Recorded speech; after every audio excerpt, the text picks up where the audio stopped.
What's going on, people? We are Tottenham TV, back here for another match preview. It is the second game of the Premier League season as Tottenham travel to the Molineux to take on Wolverhampton in Nuno's former side, and Wolves with their brand new manager in Bruno Lage. It promises to be a really tasty encounter. I mean, it really is impossible to call this game. You just don't know how it's going to go. I mean, if Spurs do kind of show that same mentality and that same aggression that they showed against Man City, you would think that we would have enough to win this game, wouldn't you? For sure, because Man City don't have the Wolves don't have the talent Man City clearly do. They got a new manager getting up to speed with his new tactics. Interestingly, he did seem to play a back three last week, which carrying on from how Nuno used to set up the team. But you'd have to think if we showed that same energy, the same tenacity, and made sure that the transitions were very, very quick and were able to get off the players like Lucas Son and Bergwijn on the wrong side of their midfield, they would be in trouble. And we could definitely be getting some joy out of there.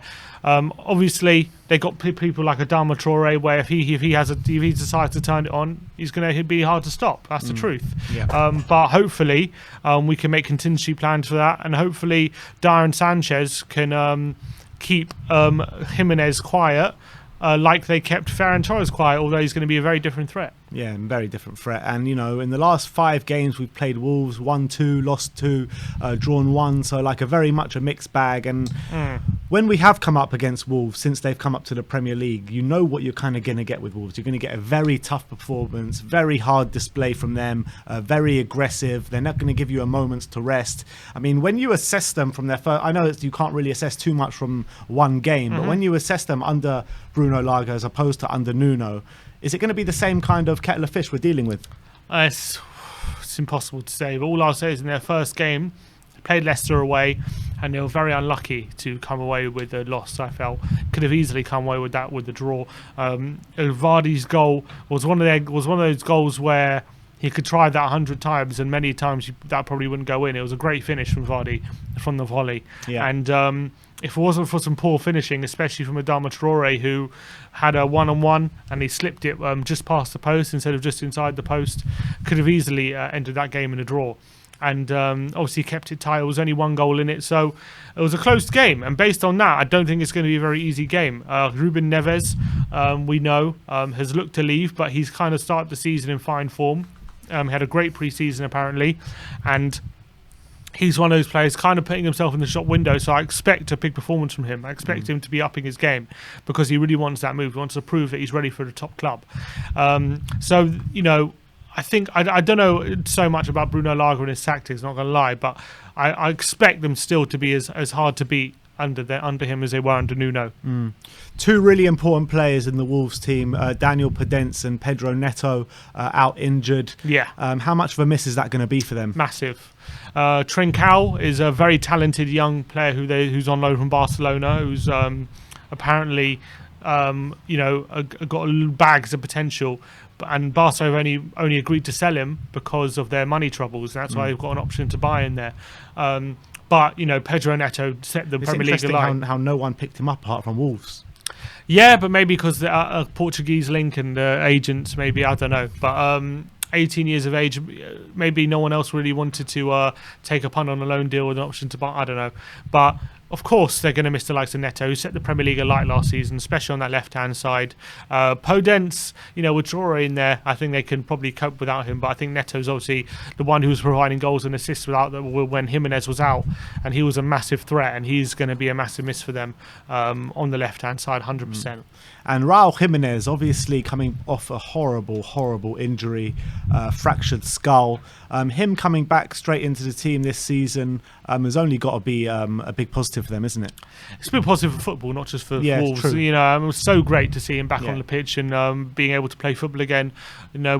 Time will tell how it affects him, how it affects his how it approaches, goes into tough challenges and goes for headers and things like that, because it all plays its part, doesn't it? But it's a massive boost that he's able to come back, play again, and be part of the team, because what a phenomenal striker he is. One of the best in the league when he's on top of his game. He definitely was before he got his injury. Yeah. You know, if he didn't get injured, I'm sure he would have. I'm sure he would have got moved this summer to a top 6 club. I'm sure we would have been linked with him. 100%, and he would have gone for a decent amount of money as well, even at 30. So, massive boost for them that he's available. And if he's anywhere near his best, he's going to be a handful.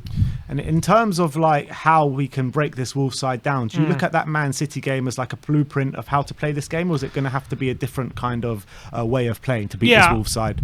Obviously, because they're three at the back, it's going to be slightly different, but their fullbacks I don't think are as good as they used to be under. I know they had Doherty, but he was very effective under Nuno. Johnny's injured as well. Johnny's injured. They've got on.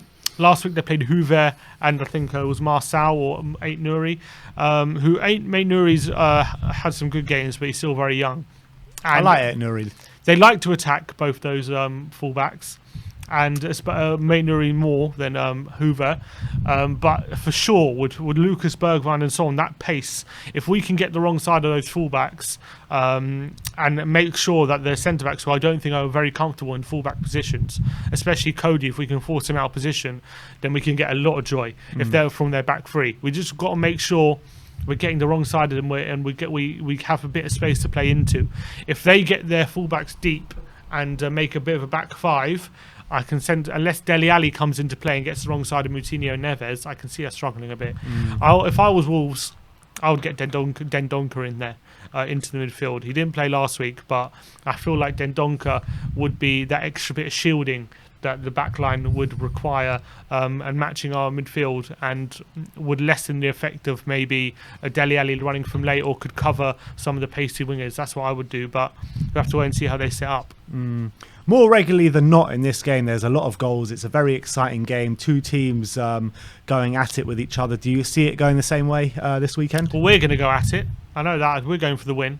You know, we know we're going to be full of confidence after last week. I know Thursday was a bit of a blow. Will Wolves will not come into this confident as well with a draw away to Leicester and playing well? Lost, didn't they? They lost, sorry. They lost, but new manager. They played well, and it's his first game in front of the fans as well. So he'll be up for it. I'm sure they're going to want to win. I'm sure they'll throw some caution to the wind as well. So I'm expecting a bit of a game where it's a bit open. I'm expecting to be an open game, because I think Spurs are not going to fear anyone in this one, and I think Wolves as well are going to have a bit of a go. So I wouldn't be surprised if both teams get a goal, at least a goal in this one. Do you think Nuno, obviously coming off the back of 4 years at Wolves, will that make any difference in the way we kind of set up, or will he know anything going on in the background at Wolves? What I hope is he doesn't know too much in a funny way, because what I mean is, because he knows what a threat Adama Traore could be, I hope he doesn't go too protective and try and overprotect that area where Traore is going to be, just because he knows how much of a threat he can be. I hope he shows Wolves the required respect, but also understand that the players we have are a high ability, and if we can match the energy and aggression we put in on Sunday, we will be able to overrun them in midfield with Højbjerg, Skip. If they can just get in the faces of Moutinho and Neves, not let them play at all, then we can definitely get a lot of joy, because our forward players will hurt them, no doubt. It's funny because, as you can see on screen right now, it's like we usually lose at home and then win away, or get a point away. I don't think we beat, except for last season. That was our first win, probably. Yeah, and I don't think we've lost at the Molineux since they've come up. Is that right? Yeah, I don't think so. I think we drew last year, but I think every other time we've won. Yeah. So it's very interesting. I mean, it's a ground where we do usually get points. So I am expecting some points. But we're just going to have to see how this one plays out. I mean, what score prediction are you going for? I'm going for 2-1 to Spurs. 2-1 Spurs. It's going to be a close one, in my opinion. I can see Adama Traore. Another last-minute Supian. Yeah, I wish. I can see Adama Traore, whatever side he gets on, I can see him getting a bit of joy, because I reckon, for all the great defending Tanganga did last week, I'm not saying he'll be struggling. All I'm saying is he did a lot of one-on-one defending, and there's one thing one-on-one defending against Grealish and Sterling, who are very good dribblers, but in terms of dribbling, Adama Traore is a different kettle of fish. So whether he can handle that, and he's going to be on his side as well. He played on the left-hand side last week, so we have to wait and see how that happens, because he liked to kind of get in between the right back and the centre back in that space. So whether Tanganga and Sanchez are communicating, they need to be on top of their game. Yeah. But with our striking options and our confidence going into this one, I can see us definitely getting a win. All right. 2-1. My brother is going 2-1. I'm going for a 1-1 draw.